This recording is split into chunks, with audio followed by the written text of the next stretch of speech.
ভাবি আমি ফেল করছি। কি?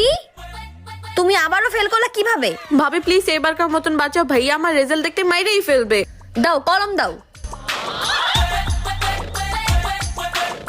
এই নাও, এখন তুমি পাস হয়ে গেছো। দেখো ঋতু পাস করছে। পাস করছে তো আবার 199 পেয়ে।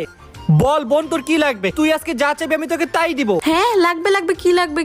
আচ্ছা তুই ভাব, আমি ফ্রেশ হয়ে আসতেছি। ভাবি আমি ভাবতেছি ভাইয়ার থেকে একটা ল্যাপটপ নিয়ে নিব। আরে না না, ল্যাপটপ না, তুমি একটা আইফোন নিয়ে নাও। আইফোন কেন? আরে আইফোন নিলে তো তুমি টিকটক করতে পারবা। টিকটক করলে তো রাতারাতি ভাইরাল, তুমি তো সেলিব্রিটি হয়ে যাবা। ফলোয়ার্স আর ফলোয়ার। হ্যাঁ ভাবি তুমি ঠিক বলছো। তারপরে তো কি ভাবলি, কি নিবি? ভাইয়া ওই যে আমার দেখ, বলতে না বলতে তোর মিস ফোন দিয়ে দিছে। Hello miss. আমার আপনার সাথে কিছু কথা ছিল। আমি জানি মিস, যা হয়েছে সব আপনার জন্যই। আমার জন্য মানে? আপনার বোন সব সাবজেক্টে ফেল করছে। কি রে? তো আজকে তোদের দুইটার খবর আছে।